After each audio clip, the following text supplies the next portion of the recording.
SAC news channel ప్రేక్షకులకు నమస్కారం.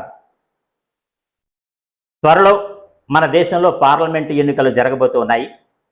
ఈ ఎన్నికలతో పాటు మన రాష్ట్రంలో అసెంబ్లీ ఎన్నికలు కూడా జరగబోతూ ఉన్నాయి.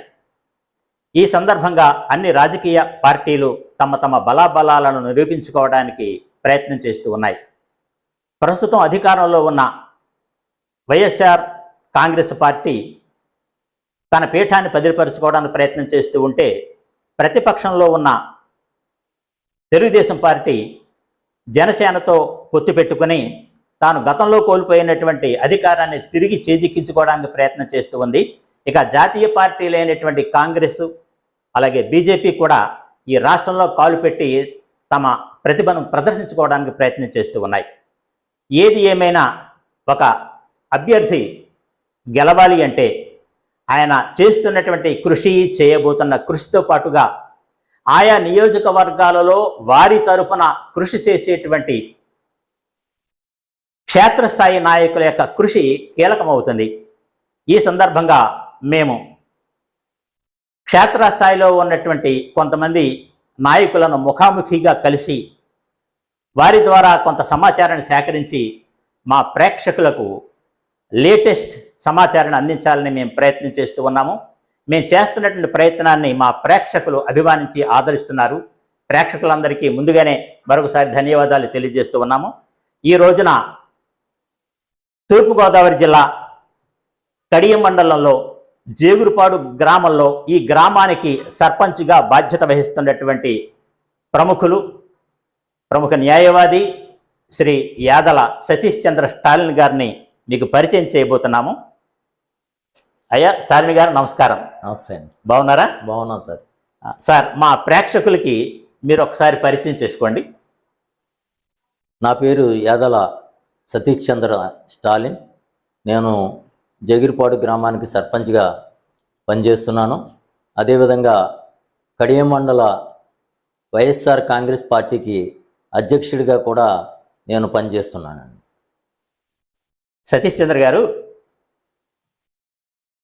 జేగురుపాడు గ్రామానికి మీ ద్వారా ఒక జాతీయ స్థాయి కీర్తి వచ్చింది. గతంలో మీ శ్రీమతి దేవదీవెన కుమారి గారు ఇక్కడ సర్పంచ్గా పనిచేసినప్పుడు స్వచ్ఛ గ్రామంగా ఇది గుర్తింపబడి జాతీయ స్థాయిలోనే ప్రతిభాపూర్వకమైన అవార్డును కూడా గెలుచుకుంది. ఇది నిజానికి మనం అందరం కూడా గర్వించదగినటువంటి విషయం, మేమందరం కూడా గర్వించదగిన విషయం. మరొక ప్రముఖమైన విషయం ఏంటంటే, జేగురుపాడు గ్రామ పంచాయతీ జనరల్ విభాగానికి కేటాయింపబడినప్పటికీ కూడా ఎస్సీ సామాజిక వర్గానికి చెందినటువంటి మీరు జనరల్ వర్గంలో పోటీపడి ఇక్కడ అద్భుతమైనటువంటి విజయాన్ని సాధించారు. ఇది కూడా రాష్ట్రంలో గొప్ప చర్చనీయాంశం అయింది. మీరు ఈ విధమైనటువంటి విజయాన్ని సాధించడం అది మీ గొప్పతనమా, లేకపోతే జేగురుపాడు గ్రామ ఓటర్ల మంచితనమా? ఈ గ్రామానికి నా భార్య 2006 నుంచి 2011 వరకు సర్పంచ్గా పనిచేయడం జరిగిందండి. అప్పట్లో ఇప్పుడంటే మోడీ గారు 2014 వచ్చిన తర్వాత స్వచ్ఛ భారత్ అని ఆయన కార్యక్రమం పెట్టడం జరిగింది. అదే కార్యక్రమాన్ని మేము 2006 నుంచే 2011 వరకు కూడా ఈ గ్రామాన్ని సమూలంగా శుభ్రత వైపు మళ్లించడం జరిగింది. దానితో అప్పట్లో నిర్మల్ పురస్కార్ అవార్డు, అదేవిధంగా గూగుల్ ఇంటర్నేషనల్ వాళ్ళు ఈ గ్రామం సందర్శించి ఇక్కడ ఒక డాక్యుమెంటరీ తీసుకుని 5 లక్షలు రివార్డు, అదేవిధంగా ఈ గ్రామానికి సంబంధించి మన గవర్నమెంటు స్కూల్స్లో పిల్లలకి 6th క్లాసు పిల్లలు సోషల్ స్టడీస్లో ఒక పాఠ్యాంశంగా కూడా ఈ గ్రామాన్ని తీసుకోవడం జరిగింది. ఇదంతా కూడా గ్రామస్తుల సహకారాలతోనే చేయడం జరిగిందండి. ఇదంతా కూడా బాగుందండి. తర్వాత అండి, ప్రస్తుత రాజకీయాలకు వస్తే 2019లో కూడా ఇక్కడ వైఎస్ఆర్సీపీ గట్టి పోటీనిచ్చింది. అయితే అప్పుడు తెలుగుదేశం పార్టీ అభ్యర్థి అయినటువంటి మన చౌదరి గారు గుర్చేసారు. నెగ్గారు, బుచ్చి చౌదరి గారు నెగ్గారు. అప్పుడు మీ పార్టీ తరపున ఇక్కడ కంటెస్ట్ చేసినటువంటి ఆకుల వీర్రాజు గారు ఓడిపోవటానికి స్థానికంగా ఉన్నటువంటి వైఎస్ఆర్సిపి నాయకులు సహకరించలేదు. సహకరించి ఉంటే వీర్రాజు గారు గెలిచి ఉండేవారు అనేటువంటి మాట నియోజకవర్గంలో వినిపిస్తుంది. దాని మీద మీరేమంటారు? అది చాలా ఇది సత్య దూరం అండి. అది ఎంచేతంటే ఆకుల వీర్రాజు గారు 2014లో మన నియోజకవర్గం నుంచి, రాజమండ్రి రూరల్ నియోజకవర్గం నుంచి కంటెస్ట్ చేయడం జరిగింది. ఆయన ఆర్థికంగా ఎంతో ఖర్చు పెట్టి ఆ రోజున 2014లో ప్రజల ముందుకు వచ్చారు. అప్పుడు ఉన్నటువంటి తెలుగుదేశం గాలిలో మరి అక్కడ ఓటమి చెందడం జరిగింది. అప్పట్లో క్యాడర్ కూడా గట్టిగా మొత్తం అందరూ కూడా పనిచేయడం కూడా జరిగింది. తదుపరి 2019లో కూడా వారికే టికెట్ ఇవ్వడం జరిగింది. మరి ఆయన వ్యక్తిగతంగా కూడా చాలా సౌమ్యుడు, అజాత శత్రువు, ఎవరిని నొప్పించే మనస్తత్వం కాదు ఆయనకి. 2019లో టికెట్ ఇచ్చినప్పుడు ఇక్కడ ఎట్టి పరిస్థితుల్లో సానుభూతి, అదేవిధంగా వైఎస్ఆర్ కాంగ్రెస్ పార్టీ అంటే గాలి వేస్తుంది, గ్యారంటీగా నెగ్గుతారనే మేమంతా కూడా ఊహించడం జరిగింది. దాని మీద మేమంతా కూడా నెగ్గే క్యాండిడేట్ మన కాన్స్టిట్యున్సీ ఆకుల వీర్రాజు గారు అనే మేమంతా కూడా అనుకున్నాం. కానీ దురదృష్టం ఏంటంటే ఇక్కడ ఎలక్షన్ మేనేజ్మెంటు కొంత అనుకున్న రీతిలో పోల్ మేనేజ్మెంట్ చేయలేకపోయాం. దానికి కొంత ఆయన యొక్క సొంత ఆర్గనైజేషను, అదేవిధంగా అది ఏదైనా ఒక నాయకుడు, ఒక పొలిటీషియను ఎలక్షన్ చేయాలంటే కొంత సొంత యంత్రాంగాన్ని, కొంత సొంత మనుషులను పెట్టుకోవాలండి. మీరు కేడర్ గురించి ప్రస్తావించారు. అవునండి. మన నియోజకవర్గంలో ముఖ్యంగా కడియం మండలంలో నాయకులు ఎక్కువ, కార్యకర్తలు తక్కువ అనేటువంటి మాట కూడా వినిపిస్తుంది. మీరేమంటారు? నాయకులు ఎక్కువ, కార్యకర్తలు తక్కువ అంటే ఒక్కటి ఆలోచన చేయండి సార్. ఏంటంటే నాయకులు అనేవాళ్ళు ఏదైనా మీటింగ్ వచ్చినా ఏదొచ్చినా నాయకులు అన్నవాళ్ళు ఆ మీటింగ్కి అటెండ్ అవ్వడానికి వెళ్తూ ఉంటారు. దాని మీద మా పార్టీకి ఎక్కువ మంది నాయకులు ఉన్నారు కాబట్టి ఆ మీటింగ్కి ఎక్కువ మంది అటెండ్ అవ్వడానికి అవకాశం ఉంటుంది. అదే కార్యకర్తలు వరకు వస్తే కార్యకర్తలు మీటింగు నెలకి 2 సార్లు 3 సార్లు పెట్టం కదా. కార్యకర్తలను ఇబ్బంది పట్టే విధంగా మీటింగ్లు పెట్టే పరిస్థితి ఉండదు. కార్యకర్తలు ఎప్పుడంటే ఎలక్షన్ ముందో లేకపోతే ఎప్పుడన్నా ఏదైనా ఎమర్జెన్సీ ఏదైనా ఇష్యూ వచ్చినప్పుడు కార్యకర్తలు మీటింగ్ పెడుతాం. ఇటీవల కార్యకర్తలు మీటింగ్ పెట్టాం జిఎన్ఆర్లో. సుమారు 3000 మంది కార్యకర్తలు ఆ మీటింగ్కి అటెండ్ అవ్వడం జరిగింది.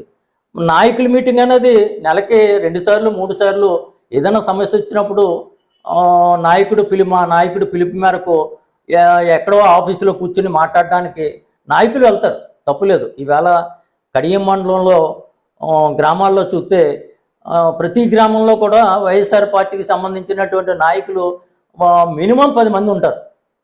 వివిధ కులాలకి, సామాజిక వర్గాలకి సంబంధించిన వాళ్ళు ఇంచుమించు 10 మంది తక్కువ కాకుండా నాయకులు ప్రతి గ్రామంలో ఉంటారు. సార్, అదే అంటే నాయకులు ఉన్నారనే, అదే కార్యకర్తలు తక్కువ నాయకులు ఎక్కువగా ఉన్నారనేటువంటి దానికి బహుశా మీ సమాధానం కూడా సపోర్ట్ చేస్తుందామని అనుకుంటున్నాను.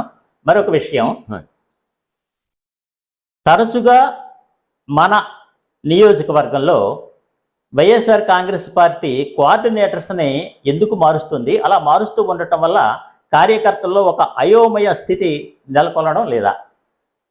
అంటే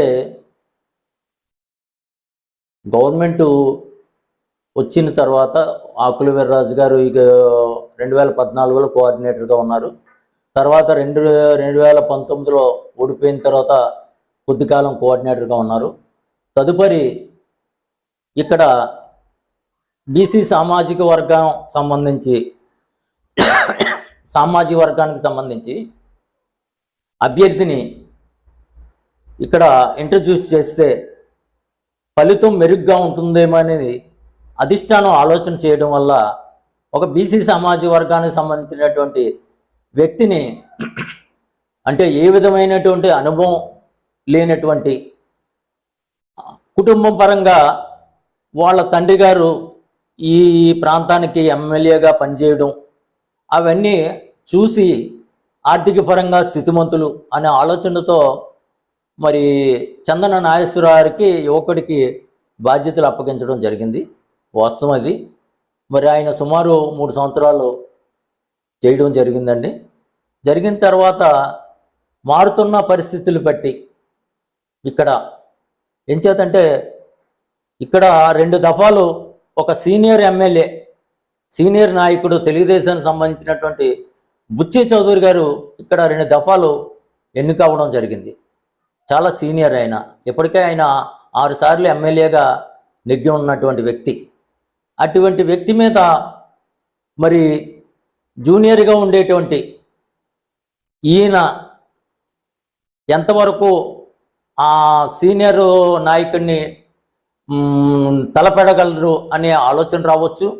ఇంకోటి ఏంటంటే ఇప్పుడు వచ్చినటువంటి కోఆర్డినేటర్ గారు చల్లబోయిన వేణుగోపాలకృష్ణ గారికి రామచంద్రపురంలో అక్కడ కొన్ని సమీకరణల వల్ల ఆయనకి అక్కడ ఖాళీ అవ్వడం సీటు, దాని మీద ఆయనకి ప్లేస్మెంట్ కోసం అని రాజమండ్రి రూరల్ అయితే ఆయన సీనియరు, దట్టు ఇక్కడ 2 దఫాలు ఓటమి పాలై ఉన్నాం కాబట్టి సీనియర్ నాయకుడు కాబట్టి కులపరంగా కూడా బీసీ సామాజిక వర్గం కాబట్టి ఇక్కడ ఆయన్ని మరలా ఇక్కడ ఇన్ఛార్జిగా పెడితే పార్టీని ముందుకి తీసుకెళ్ళడానికి మెరుగైన మార్గాలు ఉన్నాయేమో అని ఆలోచనతో ఇక్కడికి పంపించారని మేము అనుకుంటున్నాం. ఇక్కడ ఒక ప్రశ్న కూడా ఉదయిస్తుందండి. చెప్పండి.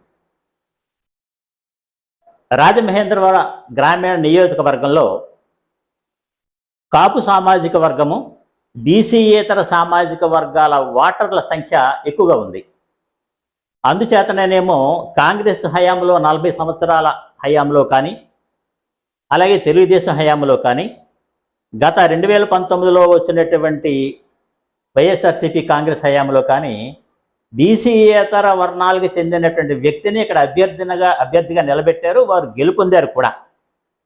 మధ్యలో కాంగ్రెస్ సమయంలో బత్తిన సుబ్బారావు గారు ఆ వర్గానికి అతీతంగా ఎన్నికయ్యారు. ఇక్కడ బీసీయేతర సామాజిక వర్గ ఓటర్లు అధికంగా ఉన్నప్పటికీ కూడా ఒక బీసీ సామాజిక వర్గానికి చెందినటువంటి వ్యక్తిని తీసుకుని వచ్చి ఇక్కడ నిలబెట్టడంలో మీ పార్టీకి ఉన్న ధైర్యం ఏమిటి? ఇక్కడ ఒకటి ఆలోచిస్తే ఈవేళ రాజమండ్రి రూరల్ ఓటర్ గణాంకాలని దృష్టిలో పెట్టుకుంటే మన రూరల్ కాన్స్టిట్యున్సీలో ఓసీ సంబంధించి కాపులు 48,000 ఉన్నారండి. 48,000 మంది ఓటర్లు ఉన్నారు సుమారు. మన మండలానికి వస్తే సుమారు 28,000 మంది కాపు ఓటర్స్ ఉన్నారు. మిగతా కమ్మ, బ్రాహ్మణు ఇవన్నీ ఓసీ అన్నీ కలిపితే ఇంచుమించు 80,000 ఓసీ ఓటర్స్ మన నియోజకవర్గానికి 80,000 మంది ఉన్నారు. అదే బీసీ సామాజిక వర్గాన్ని చూసుకుంటే ఈవేళ 118,000 మంది ఓటర్స్ బీసీ సామాజిక వర్గ ఓటర్స్ ఉన్నారు. దాంట్లో మేజర్ కమ్యూనిటీ సెట్టిబల్జ, అదేవిధంగా దేవాంగ, అదేవిధంగా తూర్పుకాపు, ఇలా కొన్ని 4-5 సామాజిక వర్గాల వాళ్ళు మేజర్ రోల్ని వాళ్ళు పోషిస్తున్నారు ఈ బీసీ సామాజిక వర్గాల్లో.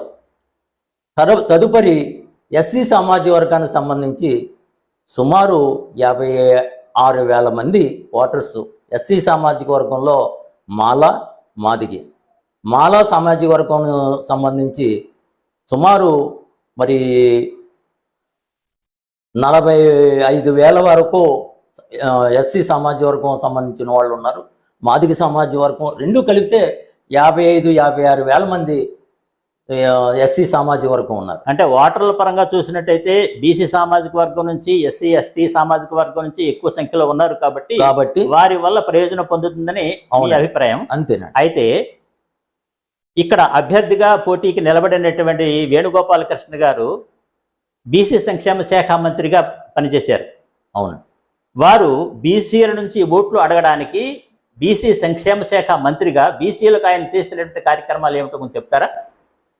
బీసీ సామాజిక వర్గానికి సంబంధించి ఈయన చెల్లబోయిన వేణుగోపాలకృష్ణ గారు ఈవేళ మన కడియం కాన్స్టిట్యున్సీ, మన కడియం అంటే ఇప్పుడు ప్రజెంట్ రాజమండ్రి రూరల్ కాన్స్టిట్యున్సీ అండి.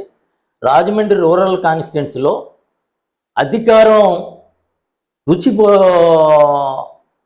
పోయి సుమారు 15 సంవత్సరాలు అవుతుంది. అంటే 3 దఫాల నుంచి ఈ కాన్స్టిట్యున్సీలో వైఎస్ఆర్ కాంగ్రెస్ పార్టీ కానీ అంతకుముందు ఉన్నటువంటి కాంగ్రెస్ పార్టీ కానీ 3 దఫాల నుంచి ఇక్కడ ప్రతిపక్ష పార్టీయే రూలింగ్ చేస్తూ నెగ్గుతూ వస్తున్నాడు. ఎంచేతంటే 2009లో మన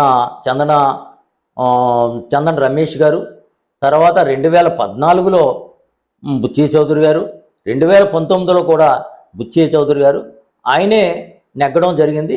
2014లో బుచ్చి చౌదరి గారు ఈ నియోజకవర్గానికి నెగ్గిన తర్వాత అప్పుడు అధికార పార్టీ తెలుగుదేశం పార్టీ అయినా సరే ఇక్కడ నియోజకవర్గంలో ఏ విధమైనటువంటి డెవలప్మెంట్ కన్స్ట్రక్టివ్గా ఏదైనటువంటి డెవలప్మెంట్ ఇక్కడ మరి ప్రజలు చూడలే 5 సంవత్సరాలు కూడా. 5 ఏళ్ల నుంచి లేదా సుమారు 4.5 సంవత్సరాల నుంచి అవునండి వైఎస్ఆర్సీపీఏ ప్రభుత్వంలో ఉంది కదా. అవును. బీసీ సంక్షేమ శాఖ మంత్రిగా నేను అడిగింది ఏంటంటే బీసీలకు ఆయన చేసినటువంటి ప్రయోజన కార్యక్రమాలు కొంచెం చెప్పండి అంటున్నా. అంటే మిగతా వాళ్ళు చేయలేదు, ఓకే చేయలేదు కాబట్టే అధికారం వాళ్ళు కోల్పోయారు. మీరు చేసి చూపించింది ఏమిటి? అది నేను ఈవేళ బీసీ సామాజిక వర్గానికి నవరత్నాల్లో భాగంగా ఈవేళ ఎన్నో సంక్షేమ ఫలాలు బీసీ సామాజిక వర్గానికి గవర్నమెంట్ ప్రత్యేకంగా అందిస్తుంది. దీంట్లో ఒక రాజకీయ పార్టీని చూడాల, కేవలం అర్హతనే తీసుకుంటుంది. వీడు ఏ పార్టీ, ఇతను తెలుగుదేశమా, లేకపోతే ఇతను జనసేన, లేకపోతే ఇతను ఏదైనా కమ్యూనిస్ట్ పార్టీయా, ఇలాంటివి ఏమీ చూడటం లేదండి. అర్హతే ప్రామాణికంగా తీసుకుని ఈవేళ ఎన్నో బీసీలకి ఎన్నో సంక్షేమ పథకాలు ఈవేళ మరి అందిస్తున్నటువంటి ప్రభుత్వం ఈవేళ వైఎస్ఆర్ కాంగ్రెస్ ప్రభుత్వం. భారతదేశంలో ఉన్నటువంటి 29 రాష్ట్రాల్లో కూడా ఏ రాష్ట్రంలో కూడా అమలు జరగనటువంటి సంక్షేమ ఫలాలు ఈవేళ ఆంధ్రప్రదేశ్లో అమలు అవుతున్నాయి.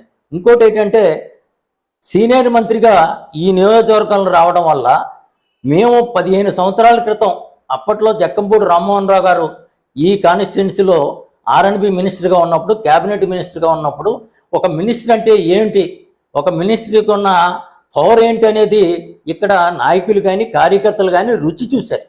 తర్వాత ఈ 15 సంవత్సరాల్లో కూడా ఆ విధమైనటువంటి పరిస్థితి నాయకులకు లేదు, కార్యకర్తలకు లేదు. ఎంచేతంటే 15 సంవత్సరాల నుంచి కూడా ఈ సంవత్సరం ఈ దఫా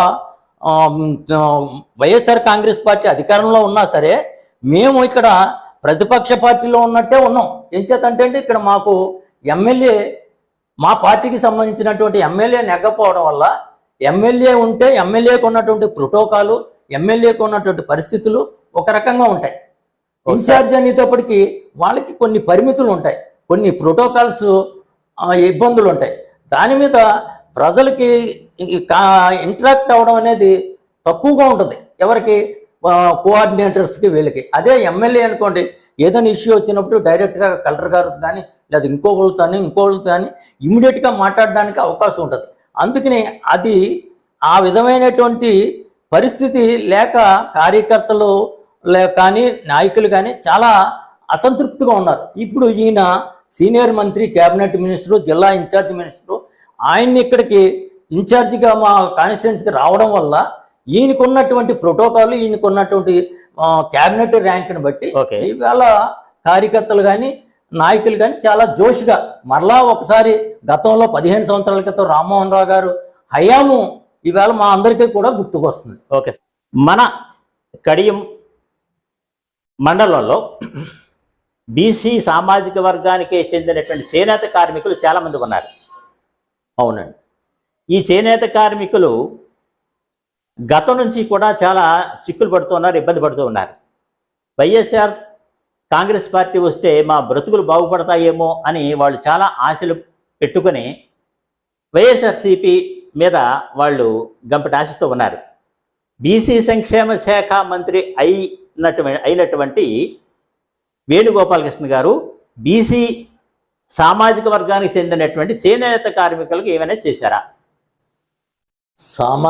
బీసీ సమాజ వర్గానికి చెందినటువంటి చేనేత కార్మికులు అది ఒక రాష్ట్ర సమస్య కాదు సార్, అది మొత్తం దేశం మొత్తం మీద ఉంది. ఎంచేతంటే ఈవేళ వాళ్ళకి రావాల్సినటువంటి ముడి సరుకు ఏదైతే దాన్ని ఏదో ముడి సరుకు, ఆ ముడి సరుకు మీద ఉన్నటువంటి సుంకం బాగా పెరిగిపోయింది. పెరిగిపోవడం వల్ల వాళ్ళు దాన్ని పర్చేజ్ చేసి తీసుకొచ్చి నేతనేసి మరలా వాళ్ళు అమ్మే పరిస్థితి, లాభాలు కనీసం వాళ్ళు డైలీ వేజెస్ కూడా రాని పరిస్థితి అయిపోయింది. ఇదంతా కూడా మన రాష్ట్ర గవర్నమెంటు, రాష్ట్ర ప్రభుత్వం యొక్క ఆధీనంలో లేదు. ఇదంతా కూడా సెంట్రల్ గవర్నమెంటు సంబంధించినటువంటి సెంట్రల్ గవర్నమెంట్ చేయవలసినటువంటి ఇష్యూ అది. కానీ వీళ్ళకి ప్రత్యామ్నాయంగా రాష్ట్ర గవర్నమెంటు గౌరవ ముఖ్యమంత్రి గారు మన జగన్మోహన్ రెడ్డి గారు వీళ్ళకి చేనేత సోదరులకి 24,000 రూపాయలు వాళ్ళకి అకౌంట్లో వేయడం అనేది, వాళ్ళకి నష్టపోకుండా చేనేత కార్మికులందరికీ కూడా 24,000 రూపాయలు వాళ్ళకి అకౌంట్లో వేయడం అనేది గొప్ప విషయం కదండి. ఈవేళ ఆలోచన చేయండి, ఈవేళ మా పార్టీకి, వైఎస్ఆర్ కాంగ్రెస్ పార్టీకి సంబంధించిన వాళ్ళకే మేము వేయటాలా? ఈవేళ అర్హత ఉన్న ప్రతి ఒక్కరికి వేస్తున్నాం. గతంలో అయితే తెలుగుదేశం హయాంలో అయితే గ్రామాల్లో ఉన్నటువంటి జన్మభూమి కమిటీలు ఉండేవి. జన్మభూమి కమిటీలు వాళ్ళకి ఎవరి పేరు చెప్తే వాళ్ళకి లోన్లు కానీ లేకపోతే ఏదైనా గవర్నమెంట్ వచ్చినటువంటి పథకాలు కానీ ఇలాంటివన్నీ ఇచ్చేవారు. ఈవేళ అది మా ప్రభుత్వంలో అది లేదు. అంత ట్రాన్స్పరెంట్గా, పారదర్శకంగా వాళ్ళ యొక్క అర్హతే ప్రామాణికంగా చూసి ప్రతి ఒక్కరికి కూడా వాలంటరీ వ్యవస్థ ద్వారా ఈవేళ ప్రతి ఒక్కరికి కూడా సంక్షేమ ఫలాలు అందిస్తున్న ఏకైక రాష్ట్రం ఈవేళ ఆంధ్రప్రదేశ్ అనే గొప్పగా చెప్పుకోవచ్చు. ఓకే సార్, చేనేత కార్మికుల సమస్య జాతీయ సమస్య కాబట్టి మేము దాని మీద ప్రత్యేకంగా దృష్టి పెట్టలేకపోతున్నాం అనే అభిప్రాయంతో మీ సమాధానం ఉన్నది. అయితే జాతీయ సమస్యతో సంబంధం లేకుండానే కడియం నియోజకవర్గానికి లేదా కడియం మండలానికి సంబంధించిన కొన్ని సమస్యలు పెండింగ్లో ఉండిపోయాయి. ఉదాహరణకి జక్కంపూడి రామ్మోహన్ రావు గారు కడియం ప్రక్కనే ప్రవహిస్తున్నటువంటి గోదావరి కాలువ మీద ఒక వంతెన నిర్మించారు ఆయన హయాంలో. ఆయన నిర్మించిన తర్వాత కూడా కడియంలో ట్రాఫిక్ బాగా పెరిగిపోవటం వల్ల కడియం చుట్టుపక్కల గ్రామాలలో ఈ ట్రాఫిక్ని భరించలేని స్థితిలో ఆ వంతెన కూడా ఉన్నది. అయితే అప్పటి నుంచి కూడా రెండో వంతెన నిర్మాణం చేయాలని చెప్పి ఈ కడియం మండల ప్రజలందరూ కూడా కోరుకుంటూ ఉన్నారు. 5 ఏళ్ల నుంచి కూడా మీ ప్రభుత్వమే అధికారంలో, మీ పార్టీ అధికారంలో ఉన్నప్పటికీ కూడా రెండో బ్రిడ్జిని ఎందుకు నిర్మించలేకపోయారు? ఇది ఒకటి. మరొకటి, ఎప్పటి నుంచో ఇక్కడ ఒక రైతు బజార్ రావాలని చెప్పి కడియం మండల ప్రజలందరూ కోరుకుంటున్నారు. ఎంచేతంటే చాలామంది కడియపు చుట్టుపక్కల ఉన్న ప్రాంత ప్రజలందరూ కూడా కడియం ద్వారానే ప్రయాణం చేయాలి. అక్కడ ఒక రైతు బజారు ఉన్నట్లయితే ప్రజలకి సదుపాయంగా ఉండేది అనే మాట కూడా వినిపిస్తుంది. మీరేం చెప్తారు? జక్కంపూడి రామ్మోహన్ రావు హయాంలో 5 సంవత్సరాల పీరియడ్లో ఈ యొక్క మన కడియం మండలంలో 5 బ్రిడ్జీలు కట్టించడం జరిగిందండి. 5 బ్రిడ్జీలు ఆయన హయాంలో కట్టడం జరిగింది. తదుపరి తెలుగుదేశం గవర్నమెంట్, తదుపరి 5 సంవత్సరాలు తెలుగుదేశం గవర్నమెంట్ వచ్చింది. తెలుగుదేశం గవర్నమెంట్లో ఏ విధమైనటువంటి అభివృద్ధి లేదనే విషయం మీకు చెప్పడం జరిగింది. తర్వాత వచ్చినటువంటి వైఎస్ఆర్ కాంగ్రెస్ గవర్నమెంటు, మా ప్రభుత్వం వచ్చిన తర్వాత గౌరవ ఎంపీ గారుతో మాట్లాడి ఎంపీ గారిని స్వయంగా ఇక్కడ బొబ్బిలి బ్రిడ్జి పక్కన ఉన్నటువంటి రెండవ బ్రిడ్జి కడియం బ్రిడ్జి, అదేవిధంగా మా జగిరిపాడు కాలువ మీద ఉన్నటువంటి బ్రిడ్జి, ఇవన్నీ కూడా ఆయనకి స్వయంగా చూపించడం, ఆయన దానికి కావలసినటువంటి సాంకేతిక అనుమతులు కోసం ఆయన ప్రయత్నం చేయడం, అది ఒక కార్యరూపంలోకి తీసుకురావడం, ఇవన్నీ కూడా ప్రాసెస్లో ఉంది. రాబోయే రోజుల్లో తప్పనిసరిగా ఆ 2 బ్రిడ్జీలు కూడా మేమే కడతామని గౌరవంగా చెప్తున్నాం. ఎంచేతంటే అది టెక్నికల్ శాంక్షన్లో ఉంది. మరలా ఇటీవల మన పుట్లంక గ్రామంలో బ్రిడ్జి, గతంలో ఎప్పుడో కాంగ్రెస్ గవర్నమెంట్లో ఆగిపోయినటువంటి బ్రిడ్జిని మళ్ళా వైఎస్ఆర్ కాంగ్రెస్ పార్టీ అధికారంలోకి వచ్చిన తర్వాతే ఆ బ్రిడ్జిని కూడా శాంక్షన్ చేయడం జరిగింది. కానీ కాంట్రాక్టర్లు ముందుకు రాకపోవడం వల్ల మరి కొంత జాప్యం జరుగుతుంది. కానీ మరి అది టెక్నికల్ శాంక్షన్ అయిపోయింది, అంతా కూడా వర్క్ స్టార్ట్ చేయొచ్చు. కాంట్రాక్టర్ కావాలి, కాంట్రాక్టర్ కోసం అనేది అది అలాగా ఆగి ఉందండి. ఈ 2 బ్రిడ్జీలు కూడా మా హయాంలోనే కార్యరూపం దాలుస్తుందని సగర్వంగా చెప్తానండి.